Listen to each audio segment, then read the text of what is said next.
Ladies and gentlemen, welcome to News and Brews. And now, a group of individuals who are advancing manufacturing on a global scale. Please welcome Informa Markets. And thank you, my Mr. Producer, voice of God. I love this guy. Okay, so we got a great crew today because we're gonna learn something that we never really think about. The people behind this magnificent event. How are they making sure that this advancement, this robotics, automation, and all the information that is attached to it comes to us? How do we make sure that we engage to people? How do we connect with one another? How do we make sure that the message gets across? Me as a journalist, I'm telling you, I know when I go to these kind of events, it's exhausting, it's tiring, let alone for you to put it together from scratch. So before we go in, I want to say your name, make sure that we get introduced. Melissa Magestro. Did I say it right? You did, yep. Or Magestro? No, Magestro. Perfecto. Yep. And now Masari. Nau. Oh, nice. Nice, Nau. Adriane Cepeda. Do you like Adriane or Adrian? I like either one. I answer to both. I like them both. Excellent. All right, perfect. Let's start. When I came here and I was invited to host this magnificent event, I have no idea what it was going to be like. And I love it. I'm excited. It's great. Not just because we get the chance to project the information from everyone that is here, the vendors, the sponsors, but also because you are having an opportunity to put it together for the people. Melissa, you and I were talking yesterday. What does it take to put a show like this together? A lot of blood, sweat, and tears. There's a good year of planning that goes into every single show. So literally when we get off the show floor tomorrow afternoon, we start thinking about next year and how we build on what we've done this year and keep getting people connected, keep building our networks, keep bringing the latest technologies, staying on top of the hottest topics. This industry changes so rapidly, and so we are just always trying to bring in, what's the coolest thing, what's the latest technology and solution for people. So it's a lot of time and energy, but we love it. And then we get into a coma, as we mentioned before. Yeah. Adrian, and we're talking about innovation. Every year, you have to come up with different ways to make sure that the show is at the edge, that is right at the current affair, right, where everything's happening. That takes a lot of effort, but also you have to use, which is what we're talking about today, innovation, automation, systems. How does that help you? I mean, it's great partners like industrial marketing, industrial studios that help us put together features like News and Brews. It's experts like yourselves and our other news correspondents that help bring that industry knowledge of what's really happening. They're in the thick of things. They know the industry more than we do, and they help and partner with us to know what's important and what experiences are important for our attendees and exhibitors. So I think it's a couple things. It's getting that attendee match right, and then having the exhibitors here that can support and display and demonstrate that technology on the show floor that our attendees need to know about and need to stay up to trends with. What are the biggest challenges now? Every year, every event, what do you consider are the most difficult aspects? Well, I think that the industry overall just changes so rapidly, so quickly year over year. So having to really take the time to listen to our exhibitors and our attendees as well, always asking them what they would like to see, what things are the most interested to them, what verticals that they're really looking into trying to expand to, and what all their pain points are, and trying to figure out how we can partner with associations and groups, as well as provide exhibitors and attendees an opportunity to connect on those levels throughout the show. Yeah, very good. Love it. You know exactly what the answer is. You can tell he's in marketing. Of course. No, Melissa, we were talking about yesterday about Informa and your role at the company, right? And you've been there for a long time. You've been traveling even, for different places. And you actually enlightened me when I asked you, what is it that you do? What does Informa do? Make sure that the audience understands what Informa is all about. Yeah, Informa Markets, we are the largest global exhibition organizer. So we are in nearly every country around the world organizing trade shows that help bring buyers and sellers together to create communities, whether it's in person or digital, and in pretty much every market. So obviously our shows are for manufacturing and engineering, but we've got other divisions that deal with fashion or aviation or agriculture. I mean, concrete, you name it, we've probably got a show for it. I love it. And Adrienne, I know you've been in the company for 3 years. You mentioned that before. You love it. And you told me that each event is unique, right? You have to put your heart and soul into it. Why do you think it's important, shows like this, events like this, for everyone? I can tell you from my perspective, because if you don't learn and if there is no information, there is no power. What is your take on it?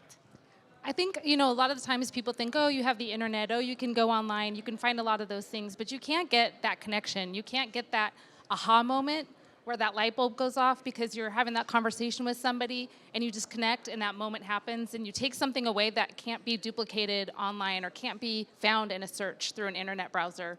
And I think that, face-to-face connection, conversations in unexpected places, and getting to touch and feel products and hear from those experts firsthand, I think just makes all the difference. I love that answer.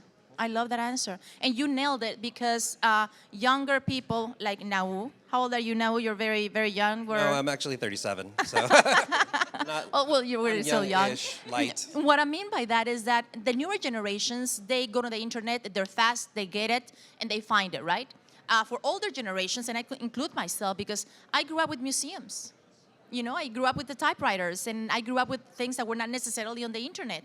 And right now, this kind of experiences, which are experiential, you touch them, you see them, you feel them, you talk to people, we engage with one another. What an amazing way to learn about innovation and automation. What do you think is there for the next 5 years, Adrienne? I'm actually excited to see what's for the next 5 years. I got to say, if I were looking back 5 years and someone said, what's up next, I don't know that I would be able to predict some of the things that have been able to come out. And I think that's what's exciting is there's always something new happening. And I know we've said it now a couple of times, but it's just amazing what's been able to be done. We've been looking back on the last 40 years with the show, so we've taken it back even further. If you look at it 40 years ago, 3D printing was just being invented. And that was in the 80s and 90s. The artificial heart. Who would think, right? Like, wow, are we that old? And now 3D printing is creating limbs and organs, and who could have predicted that within that short period of time? So I think it's just pretty amazing what the manufacturing industry can accomplish. When we were talking yesterday, Melissa, you said, I wouldn't do anything else. This is what I love. This is what I like. I enjoy this. What's in it, in your perception, going forward, let's say 5 years from now? And I'm not talking about necessarily the Today Show or the trade show.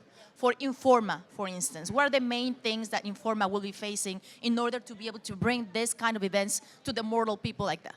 Like us. We are just going to continue to keep our finger on the pulse of what the industry needs and deliver the best experiences that we can, both for our customers on the show floor, whether they're exhibitors or attendees, our media partners, our association partners. We want to be seen as being part of this industry. The industry is very important to us, and we intend to stay current with it, grow with it, and provide solutions for it. And going with that answer, Melissa, we talked about the global aspect of Informa. Tell me more about it. What's the initiative going forward? Let's say next year or the next 5 years when it comes to getting those links, not just nationally, but other countries in the world? Yeah, well, for us, it's really to position our events to attract international audiences. So both really to give our exhibitors here, our US exhibitors, the opportunity to engage with people from outside of the country to do business internationally, but also to bring in companies from other countries and have them experience doing business in the United States, find partners here, find business opportunities. The industry is growing. Manufacturing is booming in the U.S. right now, and I only see that getting stronger. So it's a great opportunity for businesses outside of the U.S. to come in and start finding partners here. And now for Nau, how do you get the message across? Because I think it's a great goal to make sure that you create those alliances with other countries in different languages, well, even so, right? Because you want to bring more opportunities. How do you get that done when it comes to the marketing aspect? Well, I think it mostly boils down to a lot of times of connection. It's really trying to establish that whole opportunity that this is a place where you can get together, you can meet, you can connect with everybody from around the world, you can expand your business and find all the solutions that you need in one place. So it just becomes a space that you can really kind of grow your business exponentially and move forward a lot quicker by being together in a group versus actually just doing everything separately and individually by yourself. I know we're going to have a comment tomorrow, right? All of us, because we're going to be exhausted. This is fun. This is exciting. I love it. But let's say tomorrow. What are we excited about tomorrow? And maybe the next year event, for instance, Adrienne, because I know you have a few events every year, and each one is unique. Tell me about it. There's a lot to look forward to, actually. And I will say specifically tomorrow, I'm excited to invite 220 students to our show to learn about manufacturing and job opportunities. So immediately focused tomorrow. That's what I'm excited about. Beyond that, though, it's what's next for me. I'm always sometimes to my deficit. I don't know if that counts, but I'm always thinking and trying to find something different, something new to bring to our events. So News and Brews is one of those opportunities. Continuing to expand on this, but what other new opportunity can we bring that enhances and brings value to the shows? Absolutely, because all the vendors are there. They're sitting, they're sharing, they're talking. But what an amazing opportunity to be here, sitting down, engaging with the audience, asking questions, and projecting the thoughts. A lot of doubts. A lot of people came like, "What about this and what about that?" And it's intimidating sometimes to speak to someone that knows it all, right? Because you think, oh, that person knows it. I have no clue what they're talking about. No, we're all learning. And this is a great platform to get it done. Now, you mentioned about the students. I think it's great. And the reason for that is because if they're not exposed to this kind of industry, they're not even going to know how important it is. And I think that's a great way to do it. You're mentoring people, opening their horizons, and making them understand you have this option. And there is a need on it. Like your daughter. She does exactly the same thing. She follows you. She saw what you're doing, and now she also does a lot of the things like you're doing right now, Melissa. She does. And workforce development and finding skilled employees in labor is a really huge challenge that manufacturers are facing right now.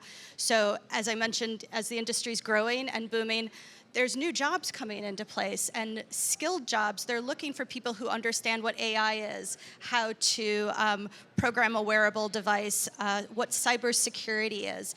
These are really specialized types of roles that we're looking for people to fill, and it's incredible that we're able to partner with Diversity.org, which is an amazing organization, to bring these high school students in and expose them to all the cool opportunities that are available in this industry. What are their ages, Adrienne? They're high school aged, and then we do have one group of middle school. I love that. Aged as well. I love those students. I've done a couple of TED Talks talking about journalism and freedom of the press and things like that. And that's the age when you capture their curiosity at the most, right? They're trying to figure out doing things. I think it's amazing. Talking about what you were saying, Melissa, I was speaking to a gentleman that we interviewed here, and he was very excited about the floor. He was talking to a lot of people. He was from Spain, and he was explaining to me, someone that is completely ignorant when it comes to this automation and robotics and all that. And he was saying, well, Titiki, the way I see it as an entrepreneur, someone that owns a company, we have people in Colombia, in Mexico, in I don't know which other countries, but we're trying to make sure that we extend it to everywhere in the world. And if it wasn't for events like this, we wouldn't be able to do it. And that was very resonating to me. I said, wow, because of events like this, where we're engaging and talking to one another. So you truly are making a difference. That's a great story. These shows are so critical for people to create those partnerships that enhance their businesses, that grow their businesses. But it's also a great place where people are just building lifelong relationships in general. I see people who have been attending this show. Now next year we're celebrating our 40th anniversary, and we've got people that have come here every year, and they know other people that have come here every year, and this is the place where they come and they connect. Once a year, they all get together here, and they, enjoy the show, they enjoy the networking, the receptions. It's just, that's the beauty of a face-to-face event. I'll make it a point that I'll be here next year, and the following one, and the following one, and you let me know which other event, because I completely agree with Adrienne. She said, it's a different way of learning things. You're not just Googling, like everybody, actually being there. Me encanta. Muy, muy bueno. You guys want to say something in español? No. Adriana? I wish I could. Una palabra, taquitos, tortas, tequila. Cerveza. Ándale, News and Brews, we're talking about. Now? Gracias. Oh, you just took mine. Exactly. Gracias. Well, here we are. Thank you, guys. An amazing interview. Thanks. Thank you. Thank you so much.